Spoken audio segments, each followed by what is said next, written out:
This evening, I'm in Miami, where I just completed a mad dash through immigration and security. I'm trying to catch my connecting flight on AVIANCA, where tonight I'll be testing out their business class product on the A320 to Managua. Hello, YouTube travelers, and welcome to the Gentleman of Fortune channel. Join me on my travels around the world, and together we'll review the latest in flight and lounge offerings, find out how various airlines' first and business class products stack up, sample their catering, and indulge in their finest champagnes. Together, we'll experience the best of the best, and maybe some more obscure ones too. So be sure to subscribe and hit that notification bell so that you won't miss a thing. And now I invite you to sit back and relax as we get this next adventure underway. My inbound flight was delayed and I was rebooked for tomorrow, but fortunately I was able to talk my way onto the originally scheduled flight. Once on board, I was immediately impressed with how modern the cabin looked. The business class seats were essentially the same as what you'd find in a Euro business class, where the center seat is blocked. In this case, a large table has been installed where the middle seat normally would be, which features some storage as well as a universal power outlet. The seat back features a couple of pockets where you can store your personal items, as well as one that has the emergency card and the other literature. Of course, there's also the main tray table there as well.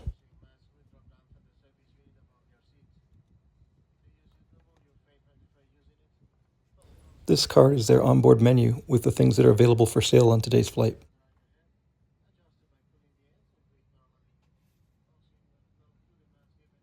There's also a mini tray table for snacks and drinks, as well as a clasp that can hold your device in place if you're watching something. Here's the normal tray table in the down position. The overhead bins in this section are marked as for the exclusive use of the business class passengers. This means you should have ample space for your personal belongings. Business class passengers are authorized one carry-on bag up to 10 kilos, which is about 22 pounds, as well as a personal item. Some of their other fare categories don't allow you to have carry-on luggage. I barely made this flight before the scheduled departure time, but now we've been sitting here a while, and it seems like this flight's probably going to be delayed as well. Finally, the pushback begins, and we get some pretty nice views of Aerolíneas Argentinas with their messy tail.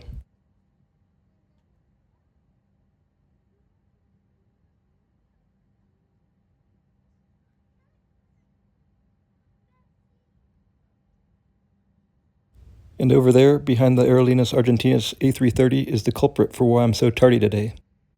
One of the great things about flying out of Miami is that it's served by so many unique and interesting airlines. This is a plane spotter's paradise. How many of you viewers have flown on Boliviana de Aviación? Leave us a comment to let the rest of us know how you rated that experience. Here's another interesting airline. The upside of the afternoon traffic is that there's a lot of interesting aircraft to look at. The downside is that it takes a long time for us to taxi to the runway for departure.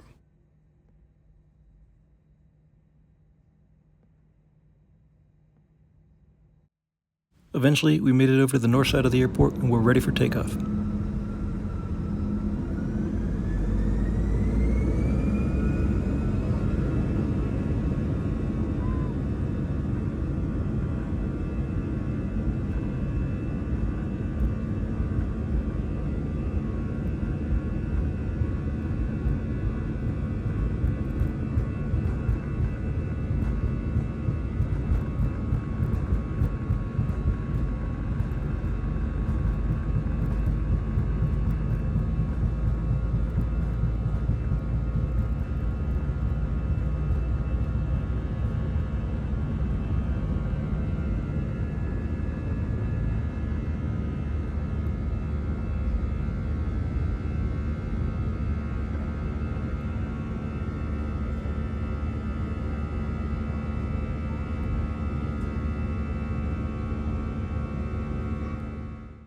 We started our turn to the south before we hit the beach, and unfortunately, all the clouds conspired to keep us from having any really cool views of Miami.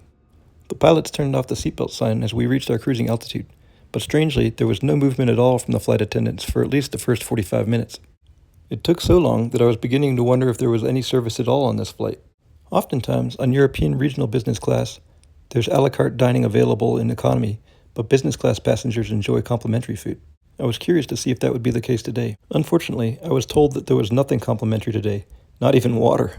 Avianca's website states that you can enjoy a snack or appetizer, various breakfast, lunch, or dinner options with dessert in business class, although there is a caveat that it depends on the duration of the flight.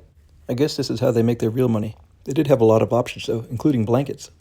I didn't actually intend to show you all the pages from the menu, but since you might actually need it, I ended up including them after all.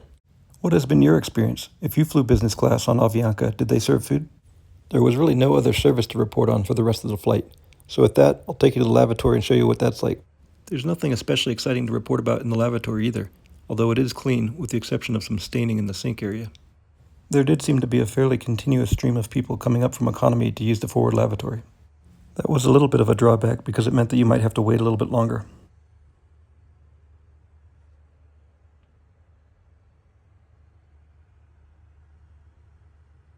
Back at my seat, we soon began our descent into Managua. We finally broke out of the clouds and had something to look at after what seemed like 10,000 feet of gloomy weather. Up ahead, I started to make out Lake Managua as well as many of the volcanoes that dot the landscape. Our flight path took us past the lake, so we had great views, at least those of us on the right side of the aircraft.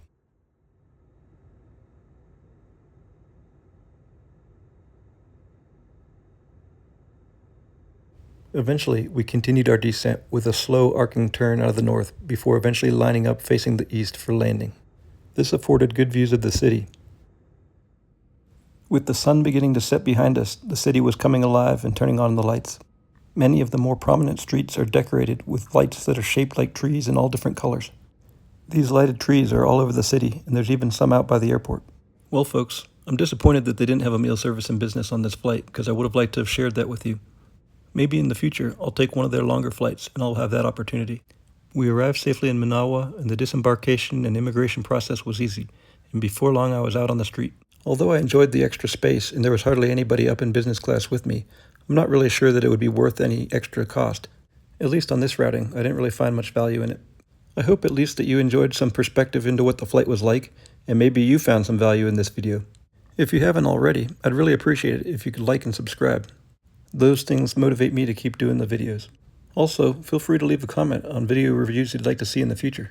Thanks again, and as I always say, until the next video, safe travels.